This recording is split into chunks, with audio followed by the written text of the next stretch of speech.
Shalom Uvracha, bienvenue sur Torah de Vie. Nous allons expliquer aujourd'hui un sujet qui est très très connu, mais aussi connu que mal connu, mal commenté, mal expliqué, mal digéré par les gens. C'est le principe du shalom, la paix. Alors, on va essayer d'expliquer sur différents étages, mais on va commencer par un texte du Rambam, Maïmonide, qui dans son Mishneh Torah, à la fin des lois de Hanouka, explique que toute la Torah n'a été donnée que pour faire le shalom dans le monde. Ce texte du Rambam va être le point de départ de notre réflexion parce qu'il donne en sous-entendu deux idées importantes. La première, c'est que sans la Torah, le shalom est impossible. Quelqu'un qui veut faire le shalom entre un homme et une femme, entre deux amis, entre deux institutions, entre deux groupements, s'il ne possède pas la Torah, ou si les gens ne se soumettent pas au principe de la Torah, la paix devient très difficile. Le deuxième point intéressant, c'est que puisque la Torah permet le shalom, c'est qu'il doit exister un point commun, intime entre la Torah et le shalom. C'est ce qu'on va essayer d'expliquer aujourd'hui. Alors, qu'est-ce que la Torah et qu'est-ce que globalement la Torah par rapport à toutes les autres définitions plus profondes qu'on pourrait donner? Alors, globalement, la Torah, c'est un code de la route. Un code de la route qui permet aux individus d'évoluer dans le monde, dans leur rapport avec Dieu, avec eux-mêmes ou avec les gens, de manière sereine et positive. Alors, la Torah nous donne des bases, des règles pour comprendre le monde. Eh bien, le shalom, globalement, c'est pareil. La première étape du shalom, c'est de savoir exactement quelles sont nos limites d'action. À partir du moment où j'ai défini un périmètre dans lequel je dois agir et me comporter vis-à-vis de tout le monde, eh bien, je ne suis plus en guerre avec autrui. Pourquoi? Parce que Dieu a créé dans le monde des milliers d'individus qui ont chacun une fonction, un rôle à jouer. Le rôle à jouer est bien défini. Quand un individu connaît le rôle qu'il a joué, donc il a mis des limites autour de sa surface d'action, eh bien, il est en sérénité intérieure, il est en paix, parce qu'il sait ce qu'il doit faire, et surtout parce qu'il sait jusqu'où il peut aller. Quand quelqu'un, dans sa vie, pose des limites, des barrières, des frontières qu'il ne doit pas dépasser, parce qu'il a compris ce qu'il a à faire, et qu'il ne doit pas dépasser ses limites sur le territoire de son prochain, il est en paix. Le Talmud nous dit En Adam Nogea Bemuchan Achavero. Un homme n'a pas accès au bien de son prochain. Alors, on pourrait penser qu'on parle du vol ici. En fait, c'est autre chose. C'est que chacun vient sur Terre avec une somme de capacités intellectuelles, physiques, sociales, etc., qui sont uniquement réservées à lui. Chacun a ce domaine qui lui est propre. Et la Gemara nous dit ici qu'on n'a pas accès au bien de son prochain, ce qui veut dire que je ne peux pas interférer dans l'action, le rôle que Dieu a confié à mon prochain. Donc je dois m'occuper de mon travail, de la surface d'action que Dieu m'a donnée, et quand je connais ses limites, c'est la première étape pour être en paix. Donc, dès que les limites sont posées, dès que je connais les limites d'action que Dieu m'a données, eh bien, je peux déjà avoir accès à une sorte de paix intérieure. Pourquoi? La Torah nous dit que celui qui rêve d'une marmite, il peut s'attendre à la paix. Je pose la question, quel rapport entre la paix et la marmite? C'est deux éléments qui sont très différents. Et nos maîtres expliquent que dans le monde, chaque élément est différent d'un autre. Et parfois, ils sont très antinomiques. Prenons le cas du feu et de l'eau. Les deux ne peuvent cohabiter parce qu'ils s'autodétruisent. Pourtant, la Torah nous dit que quand on met de l'eau dans une marmite et qu'on fait chauffer cette marmite, eh bien, l'eau et le feu vont coexister, tout simplement parce qu'ils sont séparés par une marmite. Et cette marmite qui est la séparation permet à deux éléments qui sont complètement contraires et antinomiques de pouvoir vivre ensemble. Donc, la première base de la paix, c'est quand deux individus, deux groupements, ou au sein d'un couple, un homme et une femme, sont conscients qu'ils ont chacun un rôle à jouer et que les limites vont permettre leur coexistence entre eux. Alors la question que tout le monde pourrait poser, c'est comment connaître le rôle qu'on a à jouer sur Terre. quelle est la fonction pour laquelle on a été créé. Chaque individu vient parce qu'il a un moment important dans sa vie, chaque individu vient parce qu'il a un makom, un endroit qui lui est réservé sur Terre, avec des fonctions, des capacités. Le problème, c'est qu'on passe beaucoup de temps dans notre vie à faire des choix et des choix et des choix, et il me paraît difficile de trouver exactement le rôle et la fonction pour lesquels on a été créé. Alors, la réponse est très simple, c'est que, ce qu'avait dit, on l'avait dit au début avec le Maïmonide, le Rambam, c'est que la clé pour trouver notre rôle sur notre mission, c'est l'étude de la Torah. La Torah nous permet, dans un monde qui est très très subjectif, d'avoir du monde une vision objective.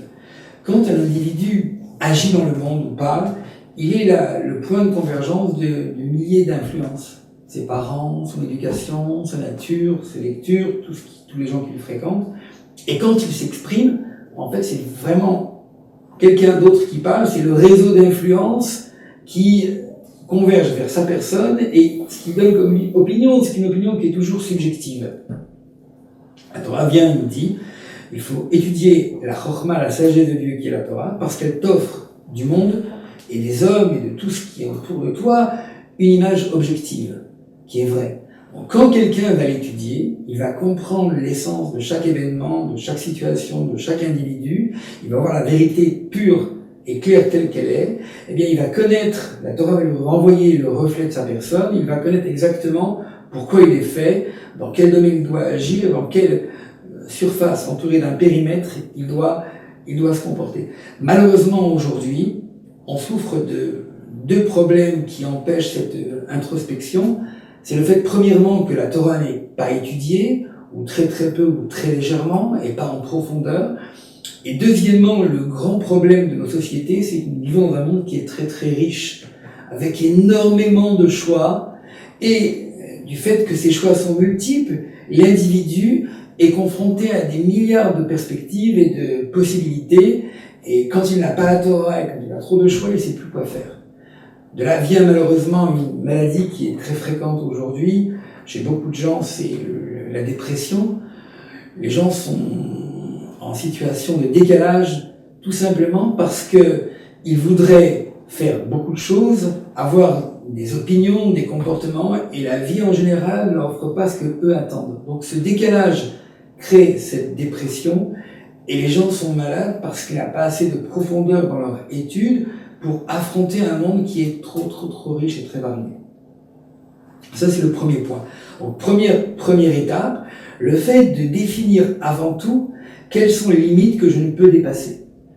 Et quand je me concentre sur ce domaine d'action qui est limité parce que je suis donc beaucoup plus profond et je sors du doute. Comme dit le Talmud, il n'y a pas de plus grande joie pour un homme de sortir du doute. Pourquoi ? Parce qu'il est dans un périmètre d'action qui lui permet de se concentrer sur son travail, pas le travail des autres. Ça, c'est la première étape du shalom. La seconde étape du shalom est beaucoup plus difficile. C'est celle où deux individus vivent ensemble, sont confrontés à des situations communes, et on doit arriver à un degré supplémentaire qui n'est pas simplement connaître les limites, mais arriver à apporter à l'autre un point qui ne possède pas, et que l'autre qui est avec moi fasse de même avec moi. Le Rabbi explique notamment que le mot shalom est à rapprocher étymologiquement du mot ashlama, qui veut dire compléter. Pourquoi ?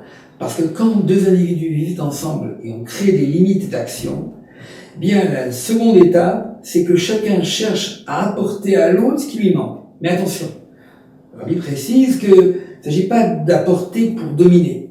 Il s'agit d'être conscient que chacun a un rôle à jouer et que le bénéfice et les capacités qu'il a peuvent profiter à un autre. Donc, shalom, première étape, limite à définir. Et quand les limites sont bien définies, alors j'ai un potentiel que je peux apporter à l'autre et que l'autre peut faire pareil avec moi pour compléter ce qui lui manque et être vraiment beshalom. Donc, quand on arrive à ce degré-là, le shalom, c'est exactement la définition que chacun, enfin, le modèle de vie que chacun aspire, c'est le fait d'être à la fois conscient de ce que l'on est, dans les limites que Dieu a fixées, tout en étant dans un état de sérénité intérieure qui fait que ce que je fais, je sais que c'est pour moi, et que je peux en faire profiter mon prochain. Et là, on peut ajouter un point qui est intéressant par rapport à l'homme qui était le plus béchalom dans sa vie, c'est Moshe Rabbeinu. On dit de lui que Moshe Rabbeinu était très très anav méod, plus que tout homme sur la terre. Et qu'est-ce que c'est que anav méod? Anav méod, il était très très humble. Qu'est-ce que l'humilité? Alors on pourrait penser, comme certains le pensent, que l'humilité c'est être complètement écrasé devant l'autre comme un tapis qu'on foule du pied. Non. Nos maîtres disent que l'humilité c'est la connaissance intime du rôle qu'on a à jouer sur terre. À partir du moment où quelqu'un connaît le rôle qu'il a à jouer, il n'est plus en guerre avec autrui et il sait exactement quel est son travail et il peut apporter à l'autre tout en montrant qu'il n'est pas là pour le dominer, mais pour lui apporter un plus que lui ne possède pas. Alors, la question qui est posée en parallèle à cette idée, c'est comment peut-on arriver au shalom? Comment un individu conscient des limites de son corps, de son âme, du temps qu'il a à passer sur terre, comment un homme peut arriver à vivre en paix avec son prochain, avec son conjoint, avec tous les individus? Alors, là-dessus, on peut ramener un point très intéressant concernant le temple, le Beth Amikdash. Nos maîtres nous disent que le Kohen Gadol, le grand prêtre qui officiait tous les jours le temple, et les Kohanim simples qui étaient avec lui, avaient chacun différents vêtements. Le Kohen Gadol avait 8 vêtements et le Kohen simple avait 4 vêtements. Mais en tous les cas, chacun des deux avait un vêtement qui était commun, qui était le Havnet.